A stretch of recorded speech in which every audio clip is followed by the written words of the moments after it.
کسی بھی چیز کی آپ کے منہ سے سمیل آئے تو یہ اس کے آداب کے خلاف ہے۔ اس سے اگلا عمل جو ہے، آپ نے اپنے ناک کے اندر بائیں ہاتھ سے پانی ڈالنا ہے، 3 مرتبہ پانی ڈالنا ہے، اور اس کے ساتھ ہی آپ نے اپنی بائیں ہاتھ کی فنگر سے اپنی نوز کو صاف کر لینا ہے۔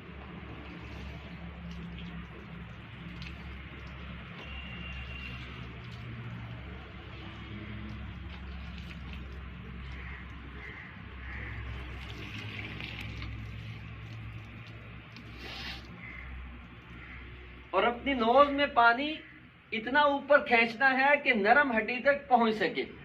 اگر آپ کا روزہ ہے تو آپ نے اس سے اوپر پانی نہیں لے کے جانا، نرم ہڈی سے۔ اب آپ نے یہ ناک کو، نوز کو صاف کر لیا، اس سے اگلا عمل جو ہے، اب آپ نے اپنا چہرہ پیشانی کے بالوں سے لے کر ٹھوڑی کے نیچے تک، ایک کان کی لو سے لے کے دوسرے کان کی لو تک چہرہ آپ نے 3 مرتبہ دھو لینا ہے۔ کتنی مرتبہ؟ 3 مرتبہ۔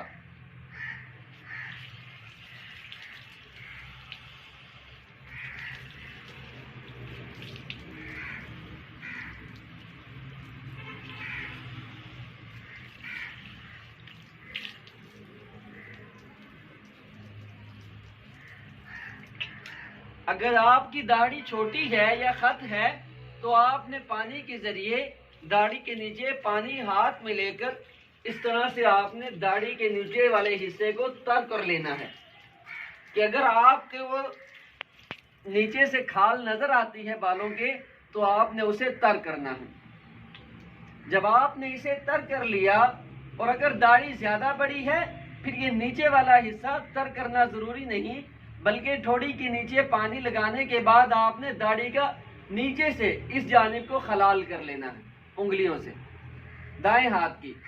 جب آپ نے اس چہرے کو دھو لیا، خیال یہ کرنا ہے پیشانی کے بالوں سے لے کر ٹھوڑی کے نیچے تک کوئی حصہ خشک نہ رہے، ایک کان کی لو سے لے کر دوسرے کان کی لو تک کوئی حصہ خشک نہ رہے۔ 3 مرتبہ جب آپ نے اسے دھو لیا، اگر آپ کے سر کے اوپر بال نہیں ہیں، آپ کا یہ حصہ بالوں سے خالی ہے، یعنی بیماری سے یا جس طرح آپ کے بال جھڑ گئے، پھر آپ نے یہ سر کی اوپر والی ہڈی تک اپنے سر کو دھونا ہے، یعنی یہ پیشانی کو اوپر تک دھونا ہے۔ اگر بال ہے تو پیشانی کے بالوں سے نیچے نیچے دھونا ہے۔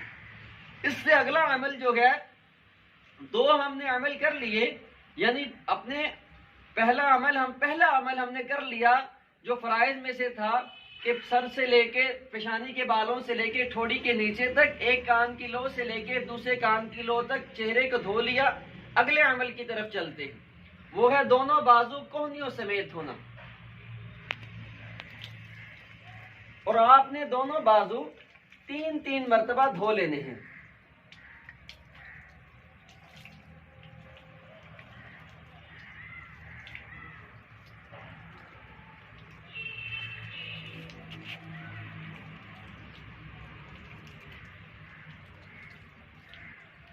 جب آپ نے بازوؤں کو دھو لیا، اس کے بعد آپ نے اپنے ہاتھوں کی انگلیوں کا خلال کرنا ہے۔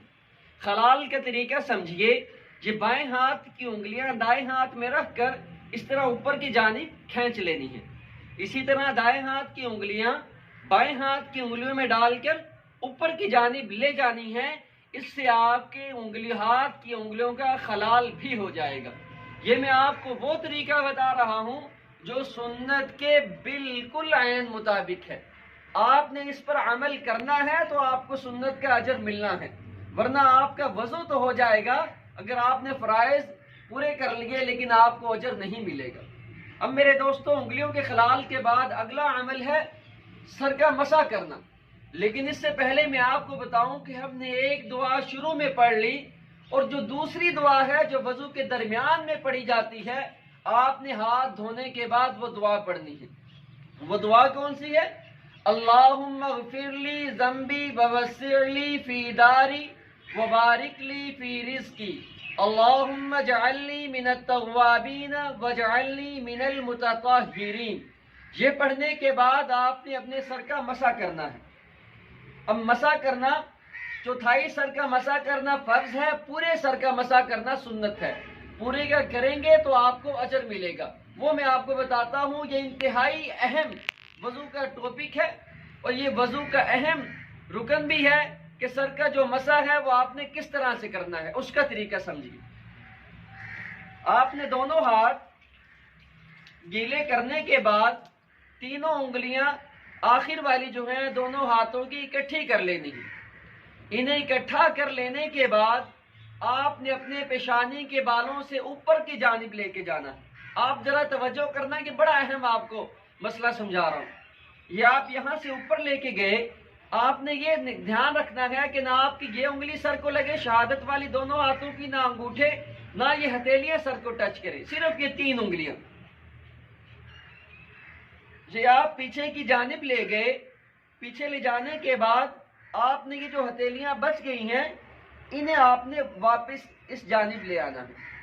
آپ کی انگلیوں سے یہ حصہ تر ہو گیا اور ہتھیلیوں سے یہ حصہ کور ہو گیا، آپ کے پاس انگوٹھا اور یہ شہادت کی انگلیاں بچ گئی ہیں۔ شہادت کی انگلیاں آپ نے کانوں میں ڈال لینی ہے، کانوں کا مسح کر لینا ہے، اور یہ انگوٹھوں سے ان کے اندر والے حصے سے کانوں کی جانب، کانوں کے پیچھے سے آپ نے مسح کر لینا ہے۔ اب آپ کے گردن کے نیچے والا حصہ بچا، وہ آپ نے ان ہاتھوں کی بیک سائڈ سے اس طرح آپ نے گردن کی جانب آپ نے پھیر لینا ہے تاکہ آپ کے سر کے نیچے والے حصے کا مسح ہو جائے۔ جب آپ اس طریقے سے کریں گے تو یہ آپ کا مسح سنت کے مطابق ہوگا اور آپ کو اجر بھی ملے گا۔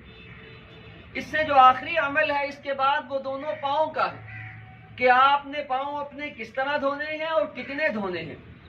یہ میں آپ کو چونکہ کر کے دکھا رہا ہوں، پریکٹیکل کر رہا ہوں، تو آپ کو سمجھا بھی رہا ہوں، اس لیے مجھے وقت لگ رہا ہے، لیکن آپ نے وضو میں اتنا ٹائم ہرگز نہیں لگانا، اور دھیان کرنا ہے کہ وضو کرتے کرتے آپ نے اگر چہرہ دھویا تو آپ مسح کر رہے ہیں تو آپ کے بازو خشک نہ ہو، بلکہ آپ اس سے پہلے مسح کر لیں۔ ابھی مسے کے سر کا پانی خشک نہ ہو تو آپ پاؤں بھی دھو لیں، یعنی جلدی جلدی کرنا ہے، پانی ضائع نہیں کرنا، یہ اللہ کی نعمت ہے۔ چلیے چلتے ہیں پاؤں کس طرح دھونے۔ سب سے پہلے آپ نے دائیں پاؤں کو 3 مرتبہ دھو لینا ہے، ٹخنوں سمیت دھونا۔ یہ جو ٹخنے ہیں نا ان کے سمیت دھونا ہے، اگر ٹخنے خشک رہ گئے تو آپ کا وضو نہیں ہوگا۔